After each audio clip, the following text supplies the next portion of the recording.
Thinking about maritime archaeology, it is onshore. The human's connection with the ocean, our waters, and so that can mean a lot of different things. It means shipwrecks, of course, but it also means harbors. It means shipyards. It means port towns, even ship burials. Anything that's related to the water and our interactions with it. And so there are several things you can do. Thank you again for being here on another Fascinated by Shipwrecks podcast episode. Today, I'm excited to have Ryan Miranda join me, and he's got a really interesting background. He is a maritime archaeologist, and he's done some really interesting work. And so I'm really excited to have you here today, Ryan. Thanks. I'm really excited to be here too. I'm going to let you do most of the talking, if that's okay. Yeah, maybe we can start by you having just giving us a little of a nutshell of your background and how you came to be a maritime archaeologist. Sure. So originally, I'm from Connecticut. Then, as I grew up, I was around the water a lot and always loved history. My dad kind of got me into history. And then, as I was growing up, I was trying to think of what I wanted to do with my life and thought about historian, but then kind of thought, spent a lot of time inside. And I was very adventurous, loved going outside, loved like running around the woods. And so then I found archaeology through a lot of different media types, including Indiana Jones. And then I started getting into rowing in high school, and so I spent a lot of time around the water more. And then I went to college at Washington College in Chestertown, Maryland. And during my time there, I actually took a maritime archaeology course. And when I went through that course, got really interested in the subject matter and everything that was going on. I thought it was really cool, especially thinking about some of the history I studied beforehand, such as like the Vikings, pirates, things like that. And I thought, this is actually really cool. I really want to go more into this. After graduating, I applied to go to ECU, and before that, I was able to go to a underwater archaeology field school in Australia through Flinders University, and that kind of cemented everything for me. I was like, "Yep, this is what I'm going to do." And so then I had the ability to go to East Carolina University to get my master's in maritime studies, where I was able to have a lot of amazing experiences. I was able to go travel around the world, literally be able to go to Saipan to work with the Defense POWMA accounting agency. Then I was able to go down to Costa Rica to work with some of the people down there to be able to help with teaching some of the teenagers to help to dive and also maritime archaeological procedures. And then I was able to be a crew chief myself around for a field school, going around North Carolina, helping with different projects. And then also within when I was learning a lot of really cool stuff, got to meet a lot of amazing people within my cohort and within the program and throughout the maritime archaeological community. And after that, after I graduated from ECU, I was able to get a job working for the United States Army Corps of Engineers in Baltimore as a hydrographic survey technician. So that gave me a lot of experience working with remote sensing data. So I was able to drive boats on shallow rivers in the Chesapeake Bay, helping to survey navigable channels throughout the Chesapeake Bay to help with the Corps' mission. And then I was able to find a job as a marine archaeologist down in Galveston, Texas. So me and my fiance moved out of Texas. We spent a couple of years there working as an archaeologist for the Corps. So that kind of gave me more of an experience of what I studied in, and also kind of gave me a good idea of what working for as an archaeologist in the federal government is. And currently, that is where I was. My fiance and I actually recently moved back up to Virginia to be closer to family. And that's where I am right now. Wow, that is quite the story. That's really interesting. So when did you graduate? I graduated from Washington College in 2016, and I graduated from ECU in 2020. Right. And you did a really interesting thesis. Can you tell us about that?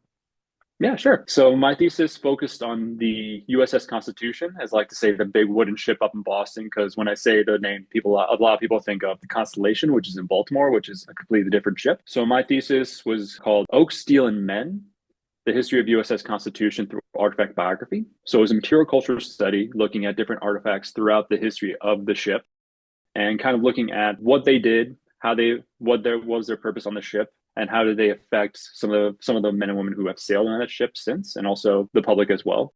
And it focused on 4 different artifacts. It focused on a measuring tool used by one of the builders.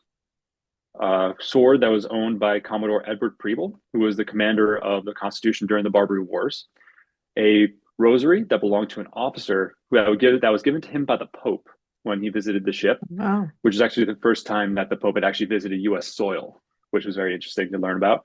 And then finally, one of the more interesting ones I learned about was souvenirs. So the ship has been around since 1797. And so every 15, 25 years, when it was in active service and also throughout its life, it's been refurbished to make sure that all the wood's not rotting, the copper on the bottom is still viable and everything like that. So when they do that refurbishment, they take a lot of the materials off of the ship and they actually make souvenirs out of them. So they make pens, they make desks, coins, a lot of different memorable things to kind of sell to the public to help pay for that restoration, but also to kind of give connection to the public. And so that was really interesting to kind of see the connection between the history of the ship, the meaning of that it gives an artifact, one of the souvenirs, and then how much it means to people to have a piece of that connection. Yeah. And that ship has quite the history. Yeah. Yeah, it's crazy to think about how it's been because it is the United States ship of state. And so it is technically still an active duty naval vessel. Has a crew of about 75 officers enlisted. And actually, a really cool fact about it is that I think, if I'm getting the numbers correctly, I think 10% of it is still original wood from it being built in 1797. Wow.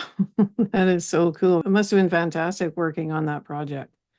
Yeah, it was. And I actually was able to become really good friends with the historian for the Constitution Museum while I was up there and be able to take a kind of tour of the ship that some people might not be able to do because you're able to tour the ship now.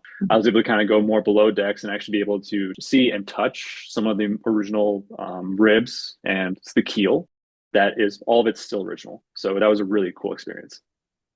It's still a commissioned warship. So, like, what are the officers doing on board for their daily duties? So the USS Constitution mostly is a learning and training ship. It trains sailors to be on a vessel of that size, but also for the heritage.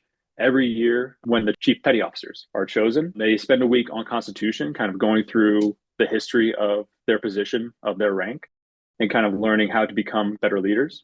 And then it helps teach the history of the United States Navy, which really helps since it was one of the original 6 ships that was created for the United States Navy. There's like probably hundreds, if not thousands of people that visited the ship every year that are taken around by US Navy sailors who help kind of talk about the history of the Navy, the history of the ship, and how it's connected to the United States and our history abroad. And what is the location of the museum or center there? So the ship is based out of Boston. The ship is technically United States Navy property, so you do have to go through a security check to get onto the ship. Beside it is a nonprofit organization for the USS Constitution Museum. It has a couple of galleries with artifacts and has a couple of exhibits to help show the creation of the ship, how there was a lot of the materials that made the ship come from all over the eastern seaboard, and also going throughout its history, looking actually at some of the souvenirs like I was talking about before. And there was actually a really cool level, mostly for kids, to kind of help show what life was like on the ship when it was an active naval war vessel. So you've said a little bit about your career. Are there certain shipwrecks or locations in the world that just really had a personal experience for you that was kind of like unforgettable? I think the first one was definitely my time with the Defense POW MAA Accounting Agency, DPAA, in Saipan, because it was my first field school with ECU. But also thinking about it, my grandfather served in the Pacific Theater during World War II. And so it was kind of that connection to my family in that regard. But also the mission of the DPAA is to search for missing service members abroad. And so kind of helping with that mission really stuck with me. And also the water, the environment there is absolutely beautiful, like crystal clear waters, be able to dive down and be able to search and do everything that we were taught to do throughout the year. It was really an amazing sight. And then also one of my professors, Dr. Jennifer McKinnon, she's worked there for many years and she has helped create the Maritime Heritage Trail, which has a bunch of different wrecks, including airplane wrecks, shipwrecks. I think there's actually a landing craft as well that's there. All of it is underwater. All of it can be visited by divers. And it's really cool to see how the Heritage Trail helps protect and preserve some of that history that's under the water that some people may not even think about. Anything else you want to highlight as far as a personal experience? So in Costa Rica, we were helping with this organization called Embajadoras del Mar, which is a organization that helps teach teenagers in Costa Rica, especially along the coast, about diving, but also about maritime archaeological methods so that they can be kind of the guardians of their heritage, which I really enjoyed. I really enjoyed speaking with them. I know a little bit of Spanish, so it helped with the language barrier. I love talking about maritime archaeology. I love teaching. That's why also I was one of my great experiences was being an adjunct lecturer at Washington College. So kind of like bring it full circle and being able to teach them everything and also hear their experiences from diving on different wrecks and on different historical sites within Costa Rica. And I really enjoyed it, especially because they're becoming the guardians of their own heritage. Archaeology can be a very intrusive science, and we can be a little louder than the people who live there. And so I really endorse and really want to work towards making sure that people who live there, the locals, are able to have their be able to protect their heritage and be able to tell their story through that history. So it's kind of like paying it forward, I guess. What would you say to people who might be considering a career in this field? For people who are considering a career in this field, one, I would have to say reach out and talk with a lot of different people. Like the maritime archaeological community is small. I cannot tell you how many times I've run into somebody who I've met at a conference who also knows my professors we've been on similar projects or things like that, where it's very interconnected. Everyone kind of knows everybody. Definitely reach out and talk to different organizations as well within the government, but also private as well. So in public, for federal, you can think and look up projects for them. I know one of the big ones that I know of thinking about it is NOAA's National Marine Sanctuaries. They have an archaeologist on staff to help with cultural resources within the Office of National Marine Sanctuaries. Looking at the Naval History and Heritage Commands, they have an underwater archaeology branch, which I've worked for as an intern, and they love talking about their projects. Learn as much as you can. You can bring a lot of different interests into this. I've seen so many papers and presentations at conferences where I'm just like, wow, I never thought about this. And this is really cool. This is really interesting. I want to hear what they have to say. So reach out to people within the industry and talk with them. They love talking about it. And then also find ways to bring your other interests into the field, because the more we're able to kind of expand our views and also everything that we're looking at, it opens up new avenues to learn more about the stories of the artifacts and the wrecks that we are looking at. I would assume that this may be a different path, but let's say you weren't interested in diving, personally diving. Can you still be involved in the archaeological community? I mean, obviously, I would think so, that you could volunteer, you can be part of projects, even if you're on land and never go on a boat. Oh, yeah, no, absolutely. Thinking about maritime archaeology, it is onshore. The human's connection with the ocean, our waters. And so that can mean a lot of different things. It means shipwrecks, of course, but it also means harbors. It means shipyards, port towns, even ship burials, anything that's related to the water and our interactions with it. And so there are several things you can do. Even if you don't want to go under the water, but still want to be on a boat and help out, you can work with remote sensing surveys. So we're learning how to work with sonar. We're learning how to work with automated underwater vehicles, AUVs. ROVs, remotely operated vehicles, drones. There's so much you can do without even having to get wet. For sure. So is there anything else you'd like to highlight about your career or what's coming next for you, what you think might be coming next for you? So in terms of looking at my career, I'm very lucky, very fortunate to be able to have the experiences that I have and meet the people that I've had.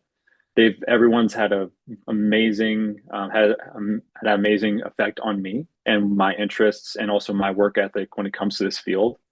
When I started in undergrad, I was very, very much a novice. And I know that even though I've learned so much, I have my master's degree, I have a couple of years within the field. I'm always learning and I always want to learn, because everybody has a different way of approaching a problem, approaching a project. And so I'm really interested in talking with people and talking about their interests and how the way they see a project, because again, I don't know everything. I love to hear what people want to look at.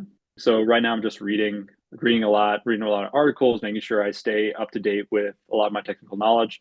And something I'm actually really getting interested in now, kind of relating back to public outreach. There's a couple of projects that I read about in Europe that I'm thinking that I want to try and figure out how to do, that focus on doing 3D photogrammetry, so taking a lot of photos of an artifact or of a site, creating a 3D model from those images or from that video, but then also relaying that into a virtual reality or augmented reality setup so that augmented reality divers can go down with like a tablet that's been waterproof, be able to kind of look around, kind of see the different artifacts, be able to learn more, be able to kind of see maybe how the ship was when erect, and then virtual reality, so be able to kind of learn more about the ship and get that diving experience what underwater archaeologists experience every time they go on a dive. The field itself is really changing with all of this kind of technology, making it more accessible to everyone. This has been really fascinating talking with you, Ryan. I really appreciate your time today. And I'm sure that we will be connecting again soon and having you back on the show. So thanks so much. Thank you so much for having me. I'm always happy to talk. Lost in time, the wreckage lies, broken masts and shattered pride. In the deep, the answers hide. Echoes of the past call out, whispers from beneath the waves. What secrets do the shadows keep? Do we dare disturb their sleep?